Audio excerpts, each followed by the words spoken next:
మన ప్రభువును రక్షకుడైన యేసుక్రీస్తు పరిశుద్ధ నామమున ప్రియదేవుని సంఘం ప్రియదేవుని బిడ్డలారా మన ఉదయకాల సమయం దేవుని వాక్యాన్ని ధ్యానించడం ముందుగా ప్రార్థన చేసుకుందాం. కృపగల తండ్రి, దయగల మహేశాని, బంగారు పాదాలు కొల్లేకలేని వందనాలు, స్తుతులు, స్తోత్రములు. గతించిన రాత్రి అంతా నీ రేఖల చాటును కాచి కాపాడి సంరక్షించిందేవా. మన ఉదయకాల సమయం సజ్జలేఖన చేరి ప్రార్థించుండగా వాక్యమైన దేవుడు వాక్యం ద్వారా నాతో మాతో మాట్లాడి మీరే మేము గంత ప్రభావాలు పొందమని వేసినాము నడుచున్నాం తండ్రి. ఆమె ప్రియదేవుని సంఘ ప్రియదేవుని బిడ్డలు ఎడుదరు ఏర్పాటు చేసిన వాక్య భాగం ఆదికాండము 28వ అధ్యాయము 1 నుంచి 9 వచనంలో ఈ విధంగా రాయబడినవి. ఆదికాండము 28వ అధ్యాయము 1 నుంచి 9 వచనంలో ఈ విధంగా రాయబడినవి. ఇస్సాకు యాకోబుని పిలిపించి, నీవు కనాను కుమార్తెలలో ఎవరితోనూ వివాహము చేసుకొనకూడదు. నీవు లేచి పదనారములో ఉన్న నీ తల్లికి తండ్రి అయిన బెతూయేలు ఇంటికి వెళ్ళి అక్కడ నీ తల్లి సహోదరుడగు లాబాను కుమార్తెలలో ఒకదానిని వివాహము చేసుకొనమని అతనికి ఆజ్ఞాపించెను. ప్రియదేవుని సంగమా, ప్రియదేవుని బిడ్డలారా, ఇస్సాకు ప్రత్యేకించి యాకోబును పిలిపించి, నీవు కనాను కుమార్తెలలో ఎవరితోనూ వివాహము చేసుకోకూడదు అని చెప్పడంలో ఉద్దేశం ఏంటంటే, తాను వివాహ సమయంలో కూడా, అంటే ఇస్సాకు కూడా తన తండ్రి ఏ విధంగా అయితే తన యొక్క వివాహం విషయంలో తన స్వజనుల యొద్దకు వెళ్ళి వారి కొరకు వారి నిమిత్తము దేవుని యొక్క సహాయం పొందుకొని తను వివాహం చేసుకుని రెబెకాను పొందుకున్నాడో, అట్టి రీతిగా నేడు తన కుమారుడైన యాకోబును కూడా ఆ రీతిగా దేవుని సహాయము నిమిత్తము దేవుని యొక్క ఉద్దేశంలో దైవ చిత్తానుసారంగా తాను కుటుంబ వ్యవస్థని కలిగి ఉండాలని తండ్రి అయిన ఇస్సాకు భావించాడు. అందులో ఇప్పుడు యాకోబు మరి జ్యేష్ఠత్వాన్ని కలిగిన వాడుగా, మరి తాను తన అన్నను మోసం చేసి ఆ యొక్క సమస్తమైన ఆశీర్వాదాలు దీవెనలు పొందుకున్నవాడు అన్నాడు.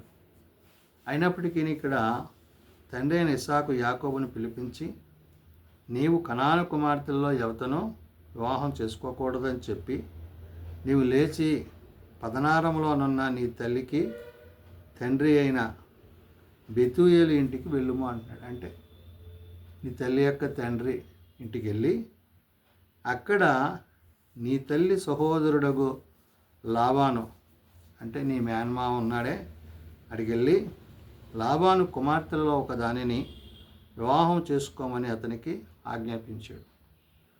ఎప్పుడైతే తండ్రి ఈ విధంగా ఇస్సాకు యాకోబు తెలియజేశాడో, అప్పుడు సర్వశక్తి గల దేవుడు నిన్ను ఆశీర్వదించి నీవు అనేక జనములగునట్లు నీకు సంతానాభివృద్ధి కలుగజేసి నిన్ను విస్తరింపజేసి నీవు పరవాసివై ఉన్న దేశమును, అనగా దేవుడు అబ్రహామునకిచ్చిన దేశమును నీవు స్వాస్యముగా చేసుకున్నట్లు అంటున్నాడు. అంటే ఇస్సాకు యొక్క తండ్రి అక్కడ తన తండ్రిని గుర్తు చేసుకుని, దేవుడు ఏ విధంగా అయితే అబ్రహామును ఆశీర్వదించి అతని కుమారుడైన మరి ఇస్సాకును ఆశీర్వదించి, నేడు ఇస్సాకును ఆశీర్వదించి యాకోబుకు ఆ యొక్క స్వాస్యాన్ని, అందుకని ఇక్కడ ఇస్సాకు చెప్తున్న మాట, సర్వశక్తి గల దేవుడు నిన్ను ఆశీర్వదించి అంటున్నాడు.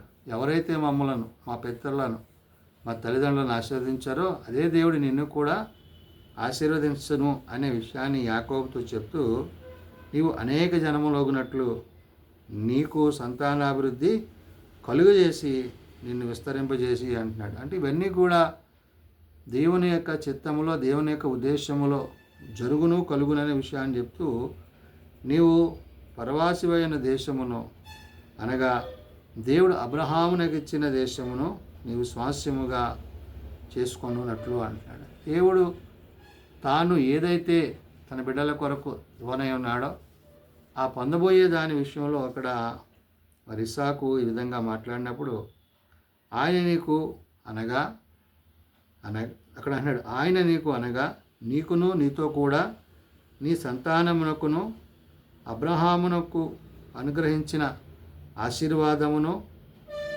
దయచేయునుగాక అని అతన్ని దీవించాడు. అంటే పితరుల యొక్క దీవెనల చేత, పితరుల యొక్క ప్రార్థనల చేత, పితరులు సర్వశక్తి గల దేవుని యందు ఎటువంటి విశ్వాసాన్ని కలిగి ఉన్నారో ఇవన్నీ కూడా గుర్తు చేశాడు.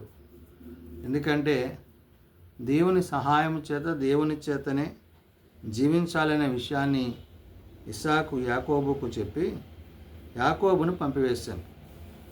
అతడు పదనారంలోనున్న సిరియావాడగు బెతీయేలు కుమారుడగు మరి తాను యాకోబు ఏసావుల తల్లియకు రెబ్కా సహోదరుడైన లాబాను వద్దకు వెళ్ళాడు.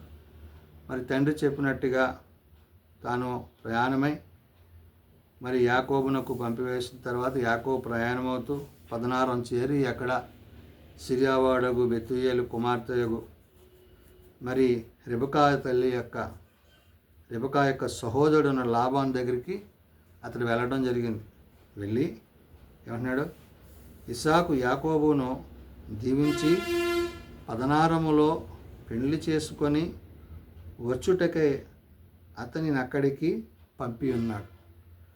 అతని దీవించినప్పుడు నీవు కనాను దేశపు కుమార్తెల్లో ఎవరిని పెళ్లి చేసుకొని వద్దని అతనికి ఆజ్ఞాపించి ఉన్నాడు. కాబట్టి ఇక్కడ తండ్రి ఆజ్ఞను, తండ్రి యొక్క మాటకు లోబడి పితరుల యొక్క ఆశీర్వాదాలు, ప్రత్యేకించి సర్వశక్తి గల దేవుని యొక్క దీవెనలు ఇవన్నీ కూడా నీకు తదనంతరము నీ బిడ్డలకు అది ఆశీర్వాదమగుననే విషయాన్ని ఇస్సాకు యాకోబును గురించి చెప్తున్నాడు.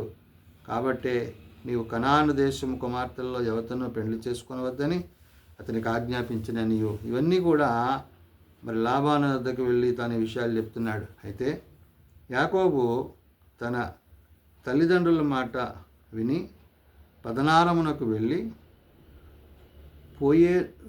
వెళ్ళిపోయేననియు ఏసావు తెలుసుకొనినప్పుడు ఇక్కడ మరి తన సహోదరుడు అంటే ఏసావు మరి యాకోబు మీద కోపంగా ఉన్నాడు. ఎందుకని తన జ్యేష్ఠత్వాన్ని అతడు మరి అన్యాయంగా దొంగిలించాడు కాబట్టి ఆ విషయంలో అతడు అలా ఉన్నాడు.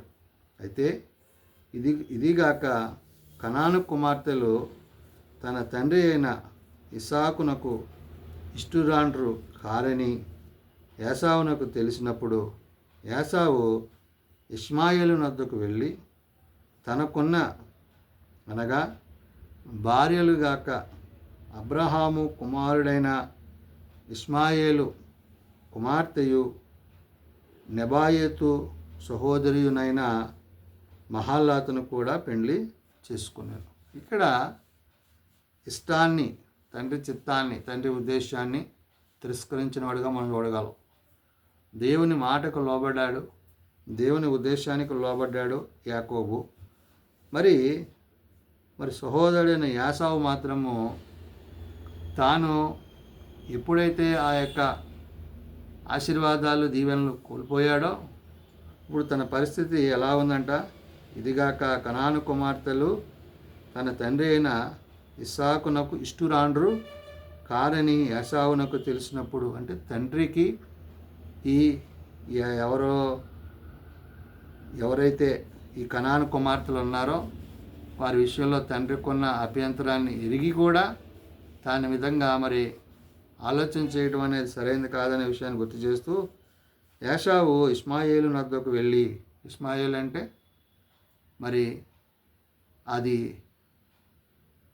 దేవుడు మరి ఏర్పరిచిన సంబంధం కాదు కాబట్టి అలాంటి పరిస్థితులకి, అలాంటి ప్రదేశానికి తను వెళ్ళడం అనేది సరైన కాదు అనే విషయాన్ని దేవుడు ఇక్కడ గుర్తు చేస్తూ తనకు భార్యలుగాక అబ్రహాము కుమారుడైన ఇష్మాయేలు కుమార్తెయునైన అంటే నెబాయేతు సహోదరియునైన మహలాతుకు కూడా పెళ్లి చేసుకున్నాడు. అంటే తండ్రి ఇష్టాన్ని నెరవేర్చలేదు, తండ్రి ఇష్టాన్ని తిరస్కరించాడు.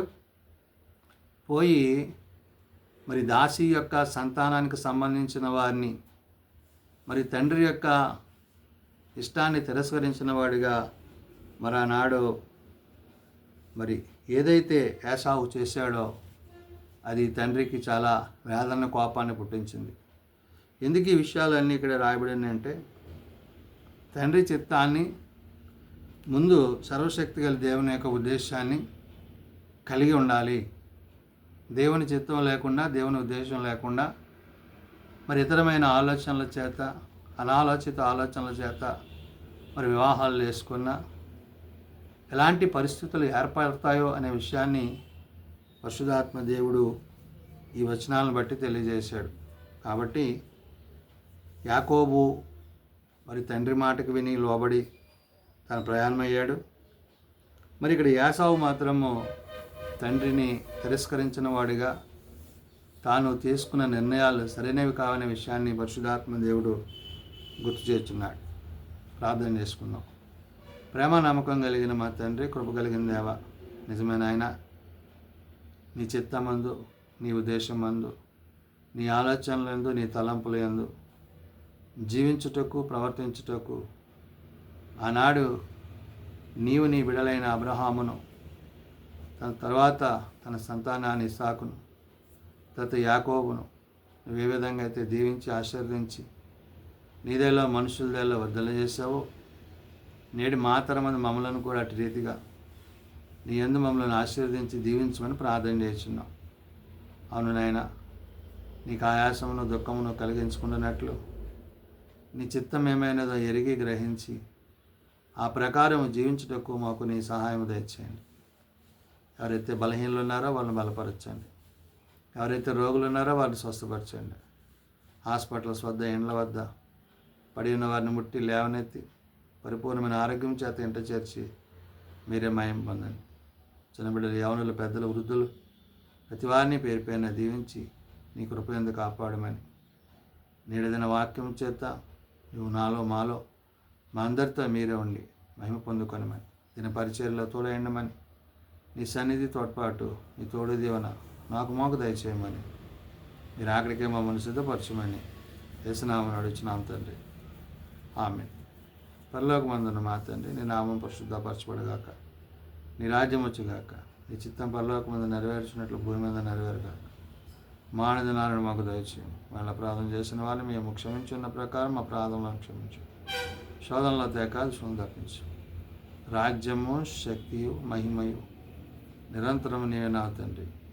ఆమేన్. మన పరమ తండ్రి దేవుని ప్రేమ, ప్రభువైన యేసుక్రీస్తు కృప, ఆదరణకర్త అయిన పరిశుద్ధాత్మ సహాయము సదా తోడయండి సంరక్షించునుగాక. ఆమేన్.